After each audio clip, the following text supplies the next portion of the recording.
Médite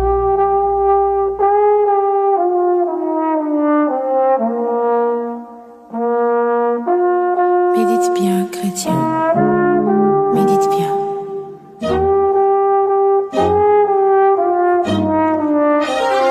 Médite bien, chrétien, je t'en supplie. Ma Bible au quotidien, le verset du jour.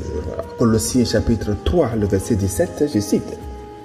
Et quoi que vous fassiez, en parole ou en œuvre, faites tout au nom du Seigneur Jésus, en rendant par lui des actions de grâce à Dieu le Père. Fin de citation, glorifiez le Seigneur.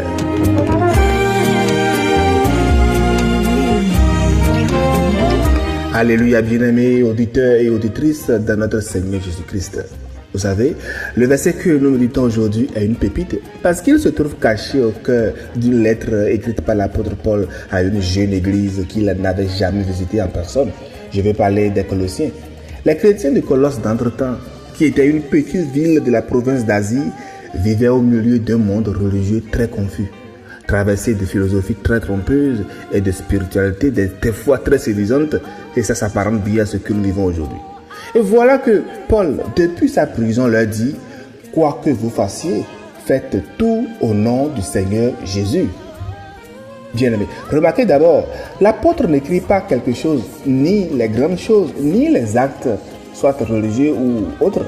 Il dit « Quoi que vous fassiez, absolument tout. » La parole que vous prononcez au téléphone, le travail que vous accomplissez au bureau, le repas que vous préparez pour vos enfants, par exemple, le service que vous rendez à un voisin, je vous dis, la décision que vous prenez en silence, tout est de déboupoua et cadéni déboupoua.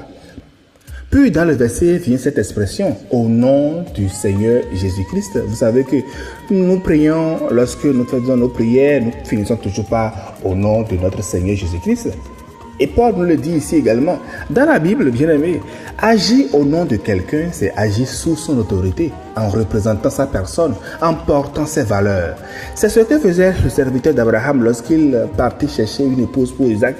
Il parlait et agissait comme si son maître était présent. Paul nous appelle ici, bien aimé, à cette fidélité. Vivre au nom de Jésus, c'est se demander dans chaque situation, est-ce que ma parole honore Seigneur? Est-ce que mon geste le représente dignement?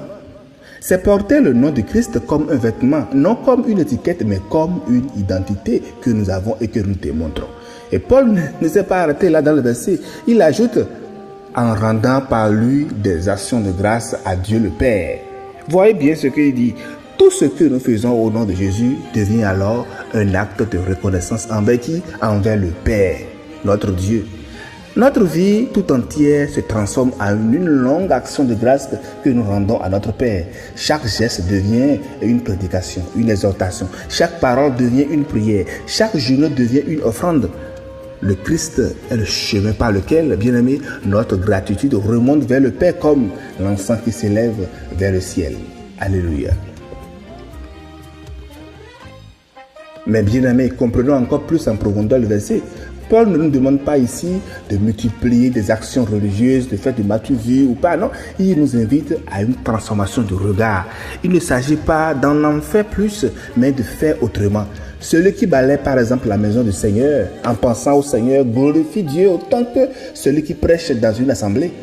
Celui qui écrit un message de réconciliation, de pardon à un frère avec qui il s'est fâché, je vous dis, accomplit un acte de louange. Celui qui travaille honnêtement dans un emploi modeste offre à Dieu un culte agréable parce que au travers de ses actes, il amène des gens à Christ. Bien-aimés dans le Seigneur, ce que Paul nous dit ici ne nous enlise pas dans une pression religieuse. Paul ne nous enferme pas dans une vigilance anxieuse où chaque acte serait pesé par la balance de la culpabilité. Pas du tout. Bien au contraire, cher ami. La parole qui nous est dite ici, elle nous délivre de la tyrannie du grand geste spirituel, de l'idée fausse que Dieu ne s'intéresserait qu'au moment extraordinaire de nos vies. Non, le Père, notre Père, se penche avec tendresse sur les petites choses que nous faisons, sur les fidélités cachées, sur les services silencieux que personne ne voit. Et le regard du Seigneur repose sur le cœur, non sur l'éclat extérieur. Pour conclure, bien-aimés, notre verset du jour nous enseigne que la foi ne se limite pas seulement au sanctuaire. Elle se vit dans chaque détail de notre quotidien.